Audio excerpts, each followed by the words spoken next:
Hello and welcome to the Tulsa City County Library's virtual Renaissance Fair for our 2020 summer reading program. Today I am Miss Tori and from the Glenpool Library, and today I am interviewing Chuck, who is the blacksmith, and he's going to tell us a little bit about the art of blacksmithing. Chuck, hello, and thanks for talking with us. Hello, Tori. Coming to us live from your living room. You're not in your forge right now because it's hot outside, yeah? Yes. So one of my questions for you was, of course, how hot is a forge? A perfect air-fuel mixture will make 3,500 degrees. 3,500 degrees? Wow. Melt steel. To melt steel. Do different metals melt at different temperatures then? Yes. So Chuck, how long have you been a blacksmith? I have been hammering on steel for 14 years now.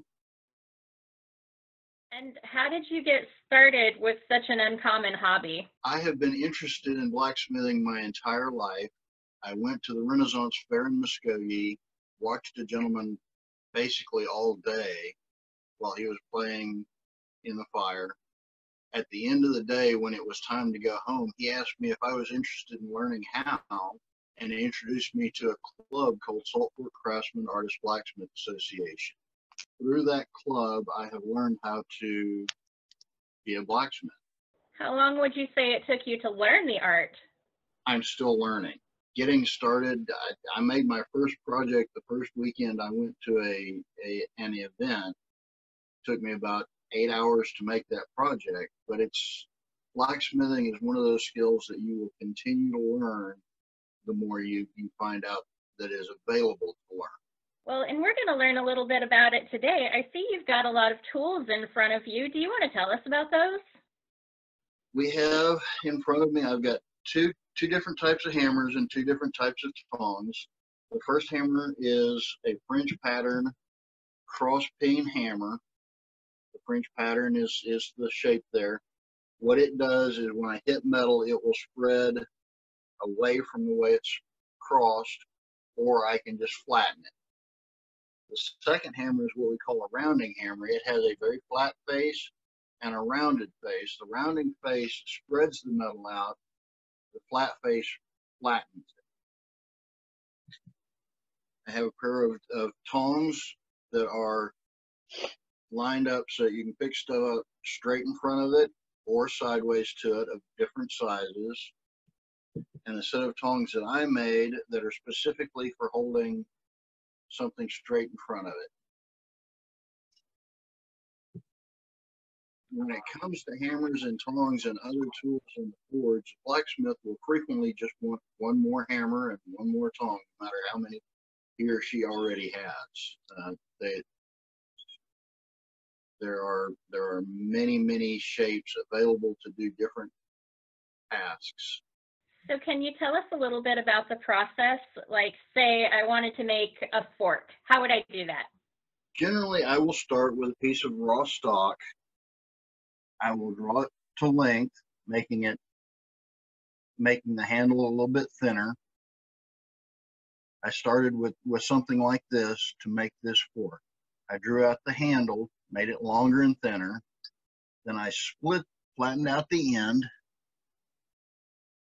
similar to that, and then I split it lengthwise into two different tines, spread them apart, made them round and pointed, and then formed it into the shape I wanted. I added a little extra decoration to the end of this one as a heart. And I see you have some other decorative pieces there on the table, particularly that rose. Which is all one piece of steel. The petals are flattened out, and then an arc is made across the top of them, and it's rolled up. You draw out a ribbon and you roll it up to make the rose. The stem is extra long so that I can form the heart, and then a leaf on the end to make it a decorative piece. I've got a dragon that I saw somebody else do one, and I decided, I wonder if I can do that. This one is the very first one I did. I call it my proof of concept.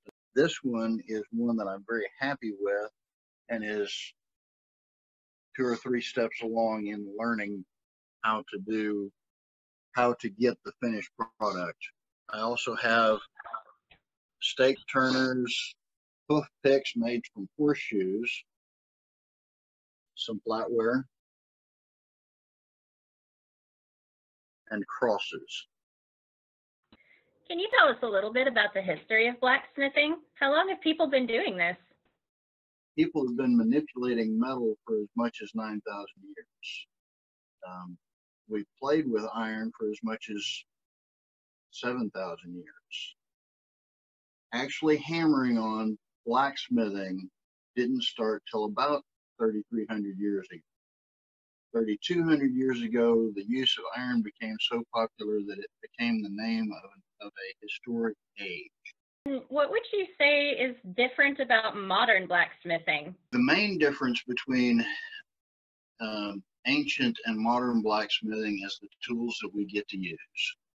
When we first started hammering on iron and steel, the hammers and the anvils were very primitive, as simple as rocks on meteorites for hammer and anvil. We now have we now have power tools that will do in seconds what it would take hours to do with the original tools. Our sources of heat, we started off using wood to get metal hot enough to work with it. It progressed to coal. We now have gas and electric induction to heat up our steel so much faster and so much more efficiently. The ancient blacksmith wouldn't recognize the tools we're working with. But a lot of the basics, shaping a knife, shaping it still involves getting the piece of steel hot, hitting it, and deciding on what shape we're going to finish with.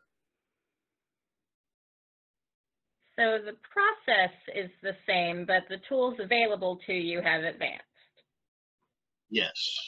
Well, Chuck, thank you so much for talking with us today. Boys and girls, remember the summer reading program lasts until July 31st.